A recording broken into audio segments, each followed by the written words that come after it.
Hi everybody! Happy Earth Day! So yes, it is Earth Day. And I don't know, what have you been doing for Earth Day to celebrate Earth Day? Alright, so I am by my window in my kitchen. I usually go outside, but it's really cold today. Well, in comparison to the past few days, it's been really cold. So, I don't know, it's like, you see, some of my plants that I actually put out, they,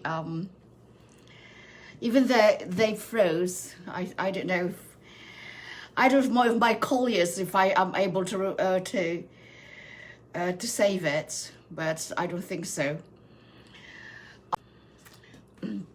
I really am hoping that I can save it. So I am in my kitchen. So celebrating Earth Day. So look at my plants. So this is my kitchen with, there you go, hold on. My orchids, my flowers. I don't know if you can see it behind me. Loads of flowers there, hold on. I should probably, okay. There you go. Happy Earth Day.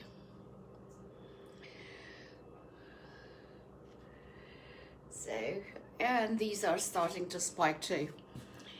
And I have some mini orchids too. These are my mini orchids. There you go. So yes, so they grow under the light. So these are the lights that are giving miracles to these plants. So okay, connect. So happy Earth Day, everybody! Happy Earth Day. So I intended to go out today, but after yesterday, I didn't think. I decided to stay home. So with the doggies inside. So more plants, Earth Day, everybody. There you go. So there's my Swiss cheese, Monstera. Hi, Gravy. More plants in the house. There you go. Huge plants. And, of course, the bird. And the doggies. Hi, Denver Jack. Hi, Gravy. There's Denver Jack Byron. Yes. There you go. There you go. Mr. Fairbanks. And more plants by the window. Let's see. It's very windy. It's very, very windy out. All right, so here we go.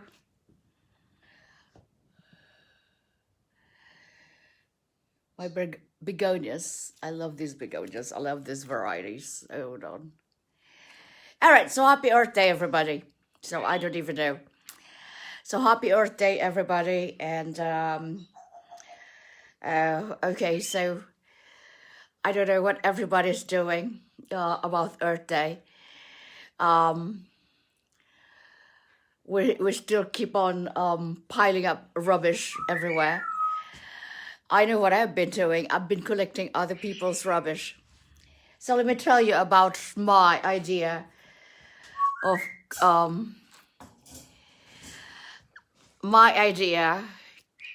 trying to save the earth. So I have noticed that people, you know, they are now discarding a lot of old items in their home because everybody seemed to like modern. So there are a lot of old items that are being discarded. I mean, I kid you not, it's being given away. So what I have been doing, rather than buying stuff that I can't afford, so I have been driving around all over neighborhood to pick up other people's rubbish. And I have been refinishing them, refinishing furniture, and as well as pots for my plants.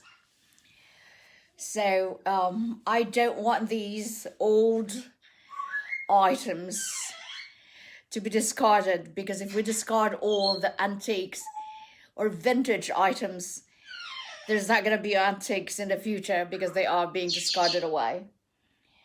So we have become a disposable society.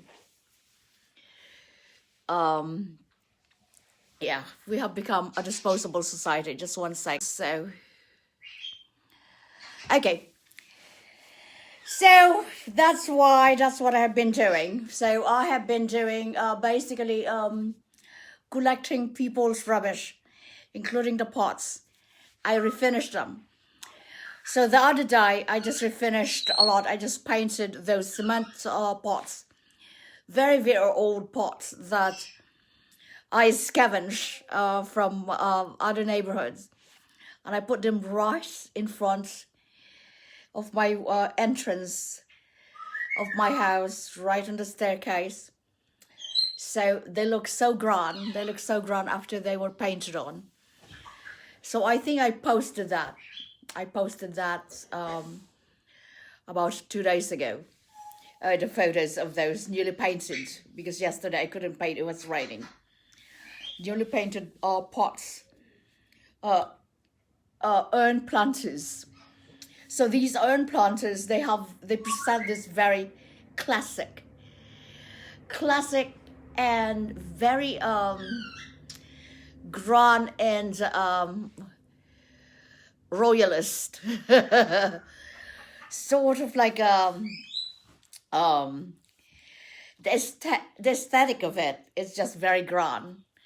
So even though in my little courtyard, which is, of course, I live in the city, so unlike you people who live in the suburbs, I don't have a huge courtyard. It's very tiny.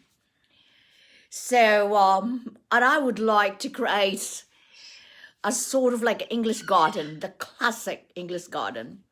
And I don't have that. I don't have the space for it. So what I've done, I have done vertical gardening. In other words, in vertical gardening, so instead, I put all of the plants in planters, but not just in the planters, just the urn planters. So they give that very classic, grand, and what is the word that I'm looking for? The look of it. So when you walk into my garden, okay, when you take photos of it in some certain angles, it doesn't look like you are walking into a small home. Certain angles of the photos of my garden, it looks like you are walking into an enchanted garden. So that was the theme and the idea of my garden. So in order to achieve this, okay, I mean, I could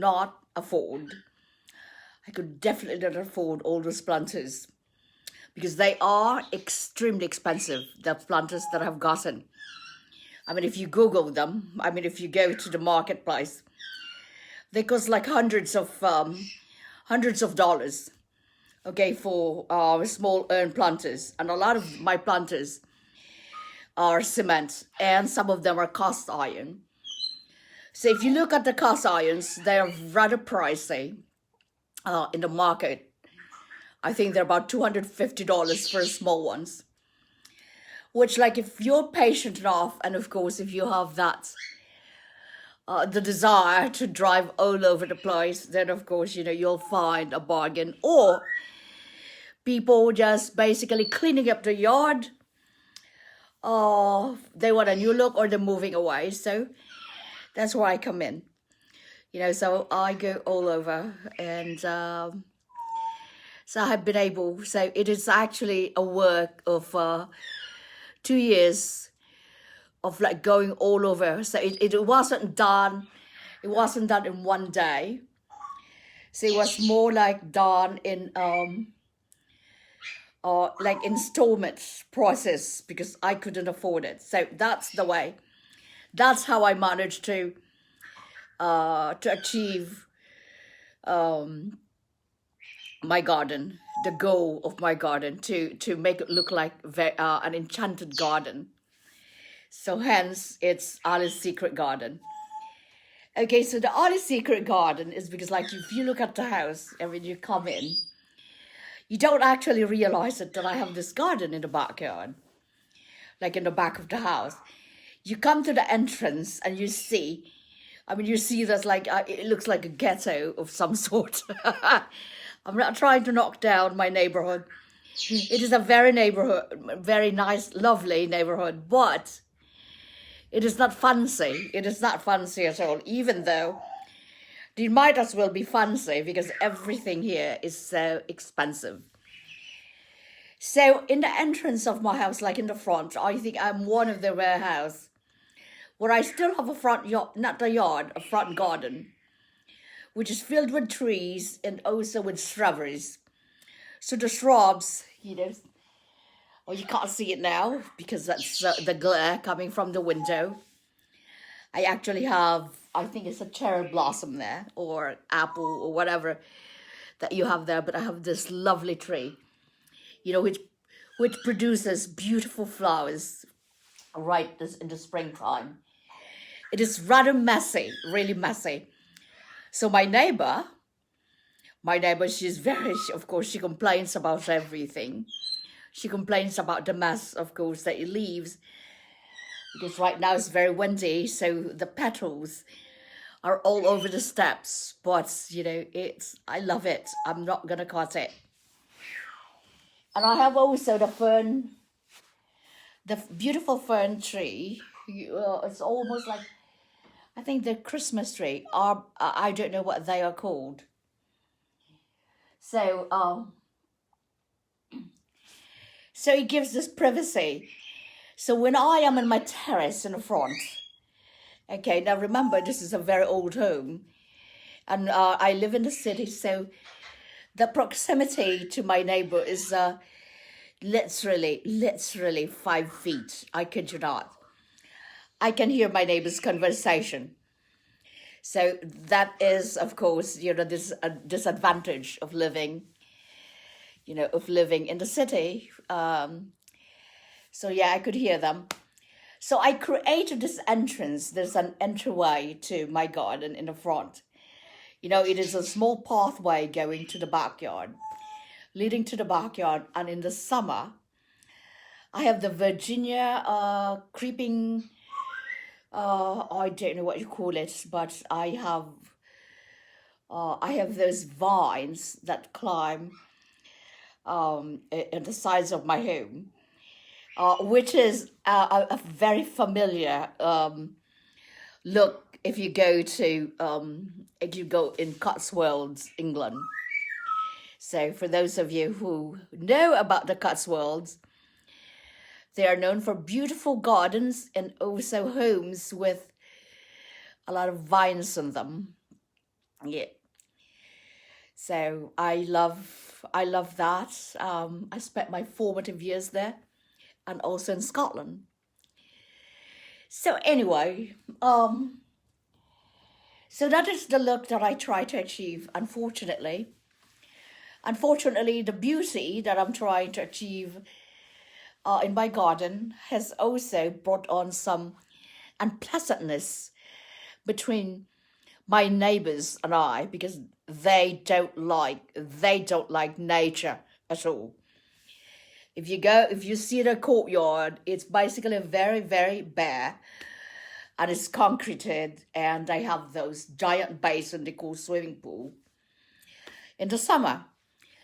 So they like to spend time there, and they don't like my trees, preventing the sun from hitting their skin, so that eventually, overexposure to the sun, eventually you're going to have cancer if you don't protect yourself so much. You spend so much under the sun. I mean, it's very, very harmful. So, okay, so, I'm just chatting about over here because this is going to my YouTube channel. It's Dr. Connors. If you are in YouTube, please subscribe and share. So, Dr. Connors, and I'm going to put the link below later.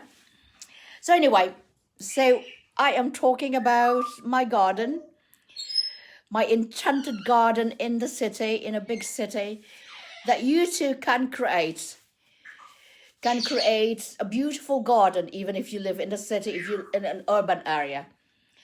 And you can do it inexpensively. It is just a matter of patience and determination, and of course, dedication and creativity. And so a lot of my plants too, in order to fill up, these planters, and you have these big shrubs. And of course, I have beautiful trees outside, so it is shaded. So it is not conducive to flowering plants. I have roses, I have beautiful roses and hydrangeas, and also the annual flowers that I have, like petunias and pansies, and along with daisies, but they are in other side, which they get full sun. I also have vegetables. I have vegetable garden too, but they are all in planters. And these planters, they're very stylish and very classic. And of course, you see that throughout. So I'm going to share that. Next time I come on a video again, I'm going to share that with you guys. So anyway, so I will show, next time I come in, I'm just talking about, I will show my garden. So next on my video. And you're going to see it. So just to show you how begonias, I am in my living room. This is not my living room / receiving room. That's what you have if you have a very small house. It's a combination of receiving room and living room. Okay, so I have those beautiful orchids behind me. So that's multi-spikes with multi-cakeys as well. So, and there you have it. So, and actually, the one behind me right there, it is a wild grass. So it's a wild grass. So I don't even know what you call that, but it's a wild grass. It grows in the wild, and I put it in a pot, and now it's a houseplant. The leaves are very you have to be very, very careful with the leaves because they can cut you. They're very sharp. The leaves are very, very sharp. They can cut you. I've got cuts, by just holding it. So when I clean it, I have to use a towel. I wet the towel and just basically clean it one by one, because otherwise, it will definitely cut your fingers. So I've got to clean this every now and then, because there's pests. I have the mealybugs. Unfortunately, if you have plants inside the house, they tend to have, since they don't have the natural predators, they tend to get the mealybugs here, so they thrive because they don't have the natural predators.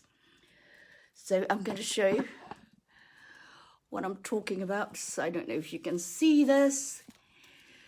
Okay. Oh, you can see it, but you know what I'm talking about. So, and these buggers, they can kill your plants. You know, if they overwhelm it, because they suck the nutrients off the leaves, and also they dry up the leaves and they suffocate the plants. That's how they kill the plant. So, okay, I think I may be able to show you.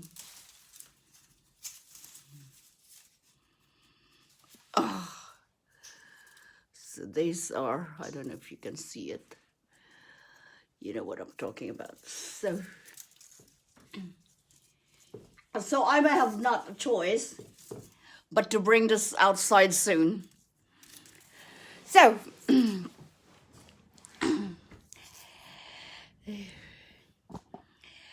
sorry everyone. So, I'm trying to clean up my plant as I record the video. So, have a good day, everybody. Thank you so much for watching.